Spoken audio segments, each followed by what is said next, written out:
There's nothing to help. Watch me one by one by one. Count my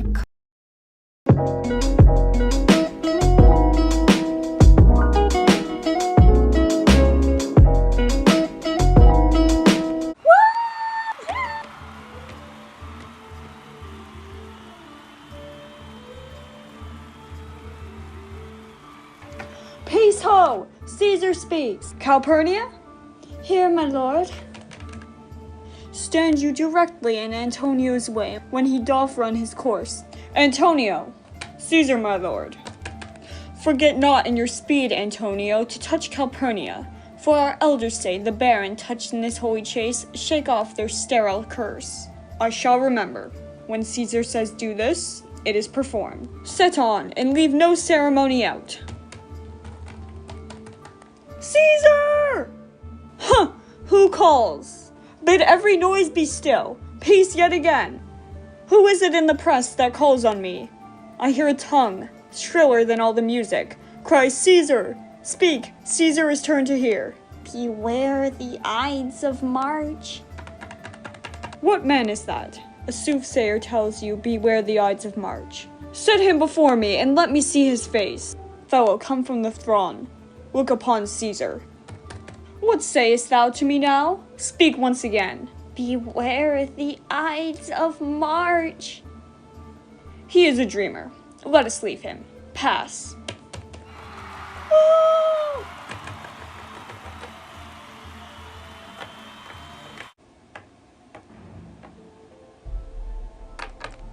Will you go see the order of the course? Not I. I pray you do. I am not gamesome. I do lack some part of that quick spirit that is in Antony. Let me not hinder, Cassius, your desires. I'll leave you. Brutus, I do observe you now of late. I have not from your eyes that gentleness and show of love, as I was wont to have. You bear too stubborn and too strange a hand over your friend that loves you. Cassius, be not deceived. If I have veiled my look, I turn the trouble of my constance merely upon myself. Vexed I am, of late, with passions of some difference, conceptions only proper to myself, which give some soil perhaps to my behaviors. But let not therefore my good friends be grave, among which number, Cassius, be you one, nor construe any further my neglect, than that poor Brutus with himself at war, forgets the show of love to other men.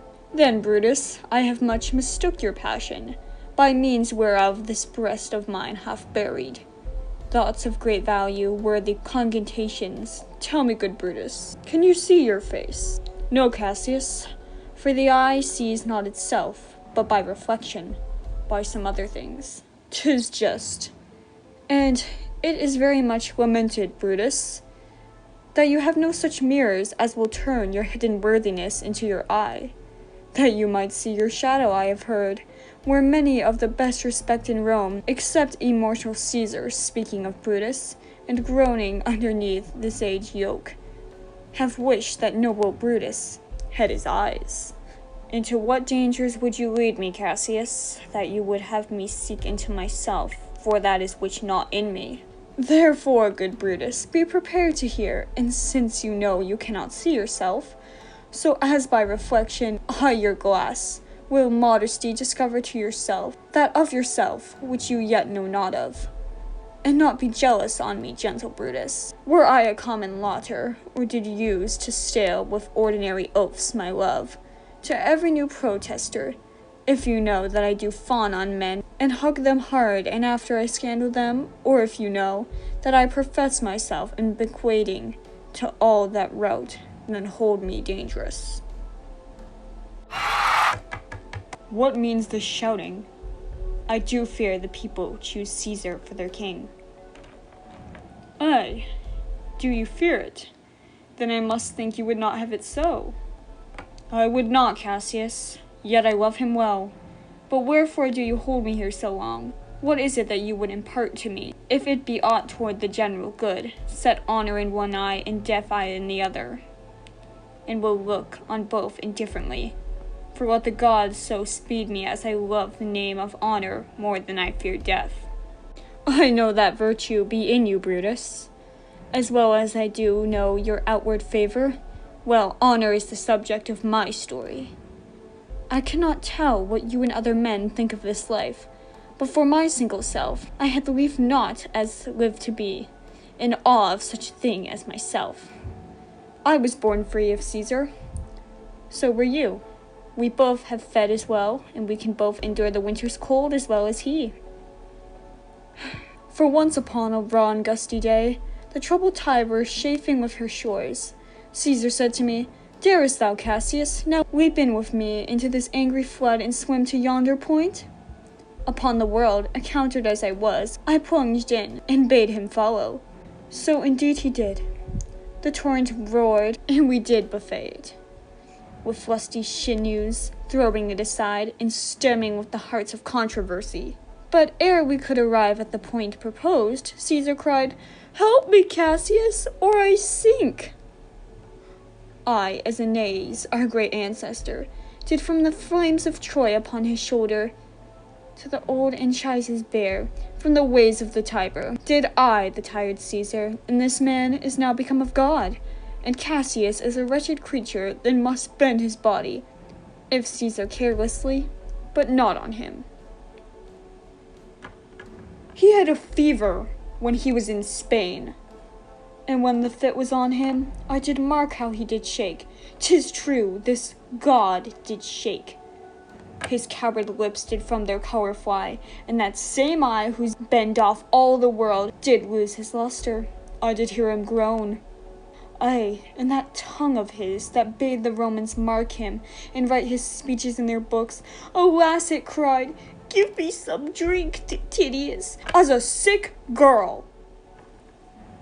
Ye gods, it doth amaze me, a man of such a feeble temper should get the start of the monastic world and bear the palm alone. Another general shout. I do believe that these applauses are for some new honors that are heaped on Caesar.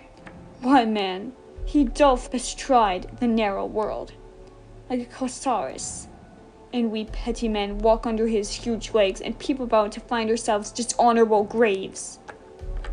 Men at some time are masters of their fates.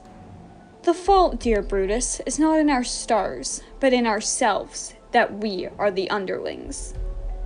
Brutus and Caesar. What should be in that Caesar? Why should that name be sounded more than yours? Write them together, yours is as fair a name. Sound them, it doth become the mouth as well. Weigh them, it is as heavy. Conjure with them. Brutus will start a spirit as soon as Caesar. Now in the names of all the gods at once, upon what meat doth this our Caesar feed, that he is grown so great? Age, thou art shamed. Roamed, thou hast lost the breed of noble bloods. When went there by an age since the great flood, but it was famed with more than with one man. When could they say till now that talked of Rome, that her wide walls encompassed but one man?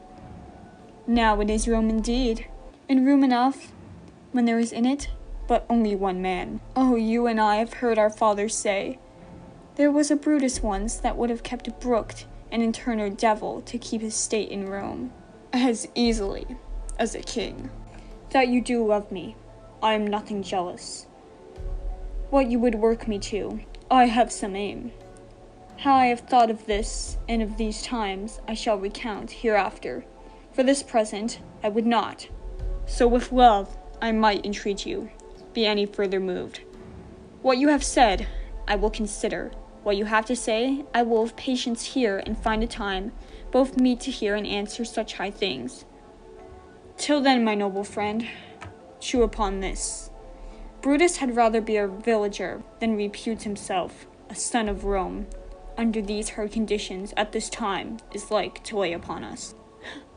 I am glad that my weak words have struck thus much show of fire from Brutus.